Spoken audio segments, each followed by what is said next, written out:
Hi friends, welcome to Raga's kitchen. Friends, இன்றைக்கி வீடியோவில் கோதுமை மாவில் சட்டுன்னு ஒரு 10 நிமிஷத்தில் செய்யக்கூடிய டேஸ்டியான ஹெல்த்தியான ஒரு ஸ்நாக் ரெசிபி தான் ஃப்ரெண்ட்ஸ் பார்க்க போகிறோம்.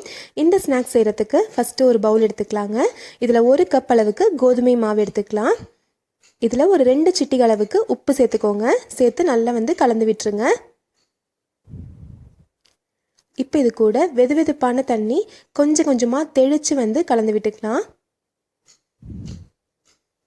மாவு வறுக்கலாம் இல்லைங்க, அப்படியே தான் எடுத்திருக்கேன். கோதுமை மாவு அப்படியே எடுத்து அதில் தான் நம்ம இந்த மாதிரி நல்லா கலந்து விடுறோம். தண்ணி ஊற்றிட வேண்டாம், தெளித்து விட்டு நம்ம புட்டுக்கு மாவு பிசைவோம் பாருங்கள், அந்த மாதிரி கலந்து விட்டுக்கோங்க. இப்படி நல்லா கை வச்சு நல்லா இப்படி பிசைஞ்சு விட்டுக்கோங்க. நான் ஒரு 2-3 தடவை தெளிச்சிக்கிறேன் தண்ணி, அவ்வளோதான். 1/4 கப்புக்கும் குறைவான அளவுக்கு தாங்க தண்ணி பிடிக்கும்.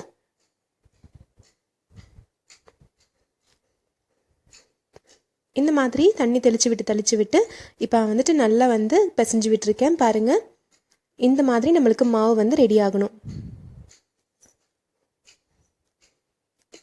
எல்லா பக்கமே நல்லா சேர்த்து விட்டு நல்லா பிசைஞ்சு விட்டதுக்கப்புறம் பார்த்தீங்கன்னா, இப்போ மாவு எடுத்து கையில் இப்படி பிடிச்சிங்கன்னா பிடிக்க வரணும், அப்படி இப்படி உதிர்த்து விட வரணும்.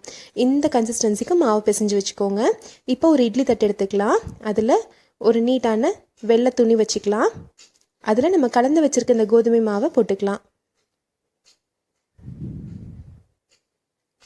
துணி ஈரமாக இல்லாத மாதிரி காஞ்ச துணியாக எடுத்துக்கோங்க. அப்போ நம்மளுக்கு மாவு ஒட்டாமல் நம்மளுக்கு எடுக்கிறதுக்கு வரும். இட்லி தட்டில் இந்த மாதிரி நல்லா துணி போட்டு நல்லா பரப்பி விட்டுடலாம். இப்போ இதை மூடி வச்சிடலாம்.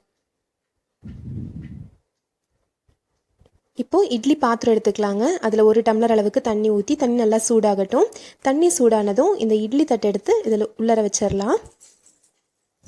மீடியம் ஃப்ளேமில் ஒரு 7லிருந்து 10 நிமிஷம் இந்த மாவு நல்லா வெந்து வரட்டும். சரியாக மீடியம் ஃப்ளேமில் ஒரு 7லிருந்து 10 நிமிஷம் வரைக்கும் வெந்துச்சுன்னா மாவு நல்லா வெந்துடும்.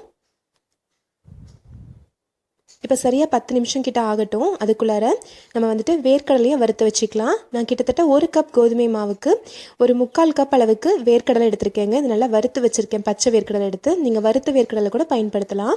வேர்க்கடலையை மிக்சி ஜாரில் போட்டு இதை கொரப்பாக பொடி பண்ணி எடுத்துக்கோங்க. பல்ஸில் ஒரு 2-3 தடவை அடித்து எடுத்திங்கன்னா போதும். பாருங்கள், இந்த மாதிரி ஃபைனாக பொடி ஏறக்கூடாதுங்க. இந்த மாதிரி கொரப்பாக இருக்கணும். அப்போ தான் டேஸ்ட்டாக இருக்கும். இப்போ மாவு நல்லா வெந்துருச்சு. 10 நிமிஷம் கிட்ட ஆயிடுச்சு. நீங்கள் கையில் எடுத்து பார்த்தீங்கன்னா மாவு நம்ம கையில் ஒட்டாமல் இருக்கும். பாருங்கள், கையில் ஒட்டவே இல்லை, மாவு நல்லாவே வெந்துருச்சு. இப்போ இது தனியாக எடுத்து இந்த பவுல்லையே நம்ம மாற்றிக்கலாம். நம்ம ஏற்கனவே மாவு பிசைஞ்சோம் இல்லைங்களா, அதே பவுலில் நான் மாற்றிக்கிறேன். நம்ம ட்ரையான காஞ்ச துணி எடுத்தோம் அப்படின்றனால பாருங்கள், கொஞ்சம் கூட ஒட்டாமல் அப்படியே வந்துருச்சு.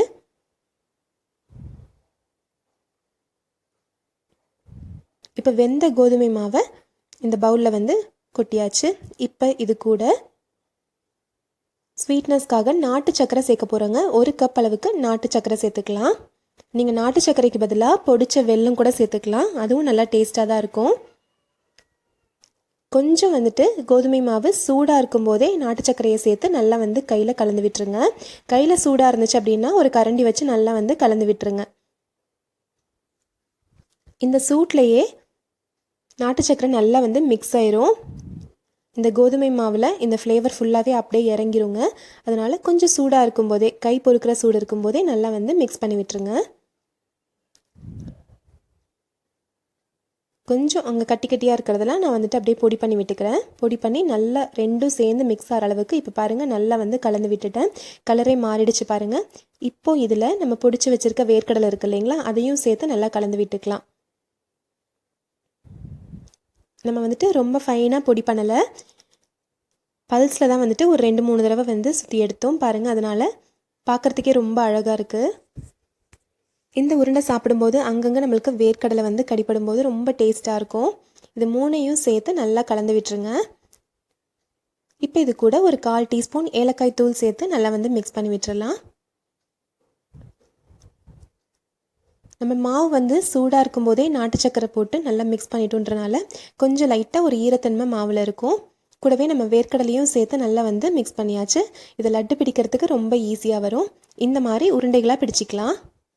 ரொம்ப ஹெல்த்தியான டேஸ்டியான ஈவினிங் ஸ்நாக்ஸ் ரெடி ஆயிடுச்சுங்க. குழந்தைங்க ஸ்நாக்ஸ் கேட்டாங்கன்னா சட்டுன்னு ஒரு 10 நிமிஷத்தில் கோதுமை மாவும் வேர்க்கடலையும் வச்சு இந்த மாதிரி செஞ்சு கொடுங்க. இதில் நெய்யோ எண்ணெயோ எதுவுமே நம்ம சேர்க்கலை. இதை நீங்கள் வச்சு சாப்பிடணும் அப்படின்னா ஒரு ஒரு 2-3 நாள் வரைக்கும் வச்சு சாப்பிடணும் அப்படின்னா நீங்கள் ஃப்ரிட்ஜில் வச்சு தாங்க சாப்பிடணும். இதை அப்போவே சாப்பிடும்போது ரொம்ப டேஸ்ட்டாக இருக்கும். நீங்கள் காலையில் செஞ்சு சாயங்காலம் வரைக்கும் வச்சு சாப்பிடலாம், ரொம்ப டேஸ்ட்டாக இருக்கும். கண்டிப்பாக ட்ரை பண்ணி பாருங்கள். இந்த உருண்டை பிடிக்கிறதுக்கும் ரொம்ப ஈஸியாக இருக்கும். நீங்கள் வந்துட்டு நெய்யெல்லாம் சேர்க்கணுன்ற அவசியமே இல்லை.